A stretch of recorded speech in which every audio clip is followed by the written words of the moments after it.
Gandang umaga po sa ating lahat, higit sa lahat kay Lord. Thank you. Papunta po kami sa farm ng aking pamangkin na kung saan nandito nakatira ang aking kapatid, Papa ni Lisa at Mama. Tara, punta tayo.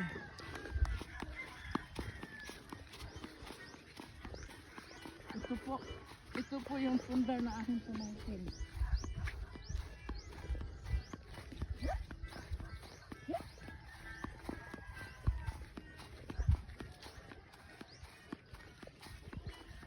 Ano mo yung usok ko? Ang hamog. Parang tagal-tagal mag-loot.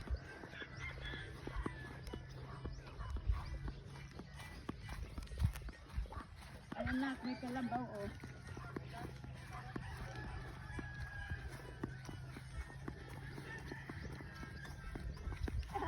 Oh! Nanguha po kami ng bayabas. Sana po may bunga. Ha? Nakaraan dami itong bunga. Ano? Yung may ilog. Manay, ano yung mong gawa, Manay? Ito, Nay, oh. Nay. Ang gawa ko ay namimitas ng bayabas. Nanay, ito, Nay, oh. Inog. Saan? Ayun. Hindi, ayun. Nakita mo na? Ikaw, Manay. Manay! Walay, padiid ka man! So guys, dito tayo. Super ganda talaga, grabe. As in, parang dito mo talaga masasabi na wow, as in, parang yung hinahanap mong peace of mind from a toxic place sa Manila. Dito mo mahahanap, grabe. Talagang payapang isip mo dito. Paano hindi magiging payapa? Walang tao dito. And I mean, meron naman, pero malalayo guys. Tapos yung pinsan ko, ito yung ano niya, napundar niya. Simula doon hanggang doon sa dulo doon. Yan. So, tito ko tsaka tita ko yung nakatira dyan. And then, yung mga kapitbahay na nila, ang lalayo na. Imagine, simula dito, andun pa yung kapitbahay nila. So, super layo talaga. Pero, worth it naman. So, ayan.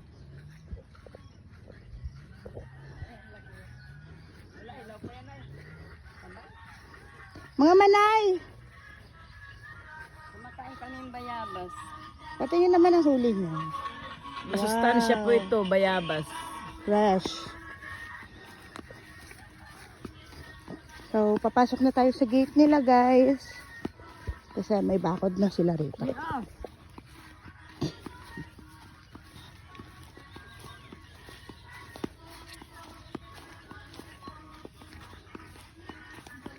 Ayan. So, ito yung gate nila. Ito yung bakod nila. So, papasok na tayo. Sara muna natin. So, ayan. At meron din sila ditong mga alagang hayop. Like that. Ayan. May mga kalabaw. May baka. Ayan, daming buko. Kung nandito si Pa. Ang daming buko. As in, super dami. And ang bababa lang ng ano nila, puno. So, try din natin umakyat dyan mamaya kung kakayanin. And yung tito ko, may mga tanim siyang ganyan.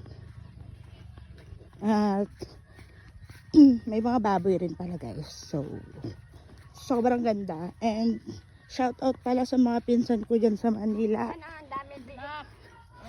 Shout out sa mga pinsan ko dyan sa Manila. Kapag nagpunta tayo dito next year, magdala tayo ng tent kasi magkakaroon tayo ng reunion here and dito gaganapin. Tapos magte-tent tayo dito guys. So masaya yun. Ano kaya mga baka? Oh, may baby Guys, baka. tignan nyo yung babo. Ay, sobrang cute. Tapos ayun yung mga Peppa Pig niya. Oh. Sobrang cute. Tapos, asan yung baka?